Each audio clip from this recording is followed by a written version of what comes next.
कुमार कुंदन कोलकाता के बीजेपी दफ्तर से जुड़ रहे, सीधे वही चलते हैं। कुमार, हम आपको देख पा रहे हैं जमकर वहां पर सिंदूर खेला जैसा कुछ हो रहा है, बताइए जरा वहां क्या हो रहा है और क्या यहां पर एकदम उत्साह, खुशी आप लाइव है कुमार, साफ दिख रही है पीछे जो खासकर बीजेपी जो महिला नेता हैं, जो कार्यकर्ता हैं, बताइए वहां पर आप क्या देख पा रहे हैं? यहाँ पे काफी तादाद में आपको दिख रही है जो खेलते हुए नजर आ रही है। मैम, कितनी बड़ी खुशी है आप लोगों के लिए आज?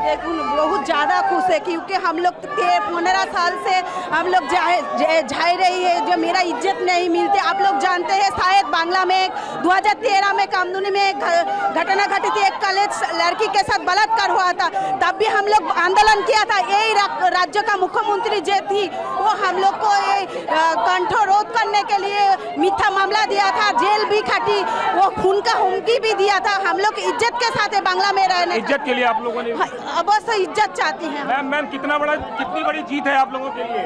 बहुत बड़ा, बोलने का अवसर नहीं है हमारे पास, आवाज नहीं है बोलने का। बहुत मार खाया हम लोगों ने, अभी तो पलटी देने का बात है, बट हमारा राजनीति में हमारा मोदी जी सिखाया मार का बदला मार नहीं, बट डर तो लगेगा ना उसको। हम लोग कितना सीट लेकर बंगाल में आ गया, इसी डर में हम लोगों का जीत है। हम बंगाल में हमारा फूल खिला दिया बस। मैम की बोल बहुत खुशी हो रही है, बहुत खुशी हो रही है। हम लोग 15 साल से वेट किए थे इस दिन के लिए, हमें दबाया गया, हमारे ऊपर केस चल रहा है, हमें मारा पीटा, हमारा जो बिजनेस है वो चौपाट कर दिया। खाली हम नहीं, बंगाल के आम आदमी का यही हाल है। पूरा बंगाल में डर का माहौल था, लोग जाते थे उनके साथ, उनके मिছিল में, मीटिंग में, मजबूरी में जाते थे, मजबूरी में, क्योंकि उनका ऑटो बंद हो जाएगा, उसका टोटो बंद हो जाएगा, उसका नौकरी चला जाएगा। तो ये सारी मुद्दा एक साथ इस बार काम कर गया। मैम, आपको लगता है पैसे पे अस्मिता ज्यादा भारी पड़ी, महिलाओं की डिग्निटी ज्यादा भारी पड़ी? एकदम महिला इस वेस्ट बंगाल में महिला समझ गए, 1,500 रुपया देके टीएमसी सरकार ममता बनर्जी उसका इज्जत खरीद ले रहे हैं। ये अभी महिला जाग गई क्योंकि ये समझ गई जे ये टीएमसी सरकार एकदम जो चोर है, ये महिला को सुरक्षित नहीं दे पा रहा है, इसके चालाकी समझ गए। इसीलिए इस बार जब उसका मौका मिला वोट डालने के, 2021 साल में भी उसे मौका नहीं मिला था, पंचायत इलेक्शन भी उसे मौका नहीं मिला था अपना वोट अपने डालने के लिए। इस बार मौका मिल गया उसका वोट अपना डालने के लिए। वो ईवीएम बोताम दबा के इस बार दिखा दिया महिलाओं। ठीक है कुमार, तो देखिए यहाँ पर महिलाओं से, बीजेपी कार्यकर्ताओं से बात करते हुए कुमार कुंदन, लेकिन वो जो कह रही थी परिवर्तन चाहिए, तो एक नारा दिया था बीजेपी ने, पॉल्टानो दरकार चोई बीजेपी सरोकार, और वो यहाँ पर साफ नारा काम करता हुआ। लेकिन पश्चिम बंगाल में खड़गपुर से बीजेपी के प्रत्याशी दिलीप घोष क्या कहना है, आपको जल्दी से ये भी सुनाते हैं। মানুষের এই মেজাজ বলছি দাদা, মেজাজ কি বলবেন? মানুষ বহু বছর অপেক্ষা করেছে এই দিনটার জন্য, আজ সেদিনটা এসছে, মানুষ আনন্দে লাফাচ্ছে। দাদা, বিজেপি কর্মী সমর্থক বা নেতৃত্ব সবাইকে ধন্যবাদ, সবাই পরিশ্রম করেছেন মাননীয় মোদিজির নেতৃত্বে, মানুষের আশীর্বাদ পেয়েছি, সবাইকে ধন্যবাদ। রাজ্যের অবস্থা ব্যাপক ব্যাপক 200 পার হবে। আর জেলাতে টিএমসি শূন্য হবে।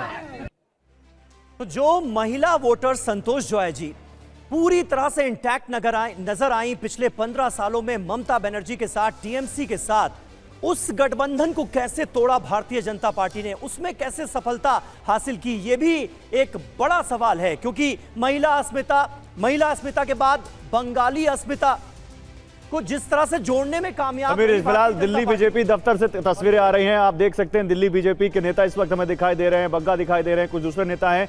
झालमुड़ी बांटी जा रही दिल्ली बीजेपी दफ्तर में, उधर सिंदूर खेला हो रहा है कोलकाता के बीजेपी दफ्तर में, और दिल्ली के बीजेपी दफ्तर में झालमुड़ी बांटी जा रही है। अब देखिए, झालमुड़ी एक हिसाब से बीजेपी की जीत का सिंबल बन गई है चुनाव में, और वो बिल्कुल हर लड्डू की बजाय टेस्ट अब झालमुड़ी का यहां लिया जा रहा है, और मिर्ची सामने वाले को लग रही है, जैसा कि प्रधानमंत्री ने कहा था। सुनते क्या कह रहे हैं? चलिए संतोष जी, इसका जवाब, ये जो महिला वोटर्स का ये जो कॉम्बिनेशन नजर आ रहा है, जो कि पूरी तरह से ममता बनर्जी के साथ महिला वोट बैंक इंटैक्ट नजर आता था, वो एम फैक्टर और मुस्लिम फैक्टर तो था ही, ये पूरी तरह से ममता बनर्जी के साथ दिखता था। इसे तोड़ने में कैसे कामयाब हुई बीजेपी, क्या समझ पा? देखिए, दिल्ली में बैठकर जब हम एनालिसिस करते हैं तो हमें नरेंद्र मोदी का ऑरा, कैंपेन, बीजेपी की मशीनरी, ये सब नजर आती है। पर फील्ड में, ग्राउंड में what makes the difference is जो लगकर काम कर रहा है कार्यकर्ता, और उसको काम करने की एनर्जी जो बूस्ट मिलता है वो है उसका गुस्सा। तो एक बहुत बड़ा तबका है या होगा जो ममता बनर्जी से शोषित रहा होगा, या महिलाएं शोषित रही होंगी, उनके मन में गुस्सा रहा होगा। जैसे एक महिला का अभी बाइट आपने सुनाया कि मेरा बिजनेस चौपट हो गया।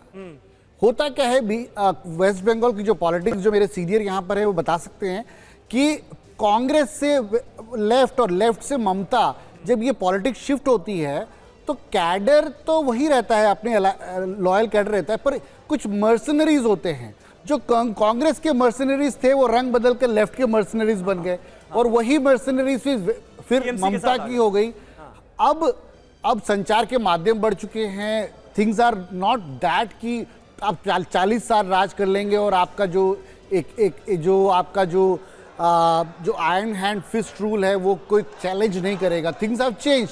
तो वेस्ट बंगाल में भी यही हुआ है, बट अब बीजेपी के लिए चैलेंज है कि वो अपने कैडर के बल पर, और ये हर व्यक्ति जिसने वोट किया है बीजेपी ने बहुत उम्मीद, उसके अलावा भी संतोष जो आप बात कर रहे हैं इसको आगे अगर बढ़ाएं गौतम दा, अगर हम देखें तो चाहे वो पर कैपिटा इनकम हो, इकोनॉमी के जो भी इंडिकेटर्स हो, चाहे वो जीडीपी रेट हो, चाहे देश की जीडीपी में वेस्ट बंगाल का योगदान हो, डेवलपमेंट के मॉडल में तो पश्चिम बंगाल पीछे रहा है पिछले कुछ सालों में।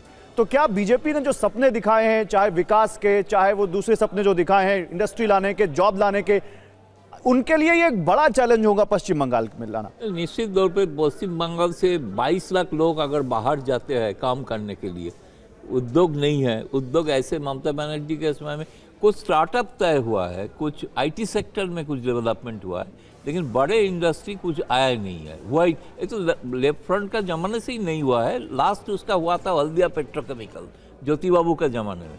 उसके बाद एक बड़ा थर्मल पावर प्लांट बॉक्रेश्वर, लेकिन उसके बाद से बड़ा कोई इंडस्ट्री आया नहीं। और एक आ रहा था तो ममता दीदी ने आने नहीं दिया। सिंगूर भट्टाचार्य ने ट्राई किया कि सिंगूर में टाटा का फैक्ट्री लाने के लिए, उसी कारण बुद्ध भट्टाचार्य हार गया। नहीं, मैं बोल रहा हूँ जो एक्चुअली भाजपा भी मुझे ख्याल में सतर्क की कदम रखेंगे। बंगाल में लैंड जो जमीन जो है ना बहुत फ्रैगमेंटेड है, क्योंकि आप हरियाणा में 1000 एकड़ जमीन आपको मिल सकता है किसी एक दो से। बंगाल में 1000 जमीन के लेने के लिए 1 लाख लोग को संतुष्ट करना पड़ेगा। वो एक डिफिकल्ट है, लेकिन उसके अलावा सोचना पड़ेगा। उद्योग का तो बहुत सारे, अभी देखिए मोदी जी जब अमेरिका गया था, लेकिन सबसे बड़ा फैक्ट्री एक यहाँ पे बंगाल में के लिए भी और जॉइंट स्टेटमेंट में लिखा है, लेकिन हो नहीं पा रहा था क्योंकि जमीन नहीं मिल रहा था। अभी ये जमीन देंगे तो अभी इसके बाद बड़ा फैक्ट्री होगा, बड़ा कुछ हो सकता है। बीजेपी को दिखाना होगा एक मॉडल। बीजेपी सांसद महेश शर्मा से बात कर रहे हैं, सुनाते हैं आपको। भारत के साथ बंगाल भी जीत के आगे बढ़े, आज वो बदलाव का दिन आ गया है। उनके जीवन में नहीं, ये भारत के लोगों का चुनाव था।